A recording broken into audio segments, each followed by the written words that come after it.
Hello guys, അപ്പോൾ ഇന്നൊരു study വ്ളോഗിലേക്ക് എല്ലാവർക്കും സ്വാഗതം കേട്ടോ. ശരിക്കും ഞാൻ എന്താ പറയുക, ഒരു 5 മണിക്കൊക്കെ എണീക്കുകയാണെങ്കിൽ നമുക്ക് പഠിക്കാനൊക്കെ നല്ല സമയം കിട്ടും കേട്ടോ. പക്ഷേ ഞാൻ ഇന്ന് പഠിക്കാതിരുന്നത് 7 മണി തൊട്ട് 8 മണി വരെ കേട്ടോ. കാരണം രാവിലെ എനിക്ക് അത്ര നീക്കാൻ കഴിയലില്ല. കാരണം ബേബി ഉണ്ടായതുകൊണ്ട് തന്നെ ആ സമയത്തൊക്കെ നീച്ചാൽ ഓളും എൻ്റെ ഒപ്പം നീച്ച് വരും. പിന്നെ ഓളെ ഉറക്കിയൊക്കെ കഴിഞ്ഞ് എണീക്കുമ്പോഴത്തേന് 7 മണിയാവും. പിന്നെ അപ്പോൾ ഞാനൊരു 7 മണി 8 വരെ പഠിച്ചതിന് ശേഷം പിന്നെ ഫുഡ് കഴിക്കാൻ പോയി. അതിന് കഴിഞ്ഞതിന് ശേഷം പിന്നെ ഓളെ കൂളിയും ഒക്കെ തിന്നാൻ കൊടുക്കലും ഫുഡ് കൊടുക്കലൊക്കെ കഴിഞ്ഞ് പിന്നെ 12 മണിയാവും. 12 മണിക്കാണ് പിന്നെ ഇരുന്നത് ഓളെ ഉറക്കിയതിന് ശേഷം. ഓളെ ഉറക്കി ആ സമയത്ത് തന്നെ പഠിക്കലും ഫുഡ് കഴിക്കലും. ഓൾ എണീക്കുമ്പോൾ തന്നെ എല്ലാ പരിപാടിയും കഴിക്കണം. 12 മണി തൊട്ട് 1 മണി വരെ ഇരുന്ന് പഠിച്ചാലും ബാക്കിയുള്ള സമയങ്ങളിൽ ഡ്യൂട്ടിയൊക്കെ ചെയ്യണം, വർക്കൊക്കെ ചെയ്യാണ്ടാവും. അതിന് ശേഷം ഓൾ എണീച്ച് പിന്നെ അധിക സമയം ഞാൻ ഓളെ കൂടെ തന്നെ കേട്ടോ ഇരിക്കൽ.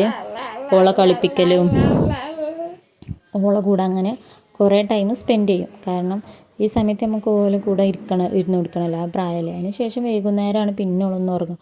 ഒരു 5 മണി ഒക്കെ ആവും. പിന്നെ ഒരു 5 മണിയൊക്കെ ആവും ഉറങ്ങാൻ. പിന്നെ ഓൾ ഉറങ്ങിയതിന് ശേഷമാണ് പിന്നെ ഞാൻ ഓൾ ഉറങ്ങുമ്പോഴാണ് കൂടുതൽ പഠിക്കാതിരിക്കൽ. 5 മണിയൊക്കെ ആകുമ്പോൾ ഉറങ്ങിയാൽ 6 മണിക്ക് ഉറങ്ങിയാൽ പിന്നെയുള്ള ഒരു 6.5 മണിക്കൂറൊക്കെ ഉറങ്ങുള്ളൂ. ആ സമയത്തും കുറച്ച് നേരം പഠിച്ചായിരിക്കും. ചിലപ്പോൾ 1 മണിക്കൂർ ഉറങ്ങും. എന്നും ഒരേപോലെ ആവണമെന്നില്ല കേട്ടോ.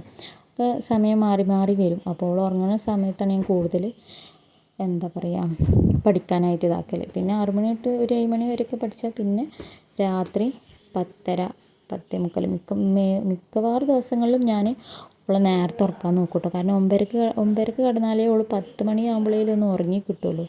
അങ്ങനെയാണ്. അപ്പോൾ ഞാൻ 10:30 ആകുമ്പോഴാണ് ഒന്ന് പഠിച്ചായിരിക്കൽ. പഠിച്ചായിരിക്കുക എന്ന് പറയുമ്പോൾ ആ സമയമൊക്കെ ആകുമ്പോഴത്തേനും ടയേർഡായി ഉറക്കമൊക്കെ വന്നിട്ടുണ്ടാകും. അപ്പം മിക്കവാറും എഴുതാനുള്ളതൊക്കെയാണ് എഴുതി വെക്കൽ. അസൈൻമെൻറ്റും കാര്യങ്ങളും ഒക്കെയാണ് ഞാൻ ആ നേരത്തേക്ക് മാറ്റി വെക്കും. അങ്ങനെ ആണ് പിന്നെ എൻ്റെ ഷെഡ്യൂൾ. അപ്പോൾ ആ സമയം കൊണ്ട് തന്നെ എല്ലാം തീർക്കും. അപ്പോൾ അത്രയുള്ളൂ. ബൈ.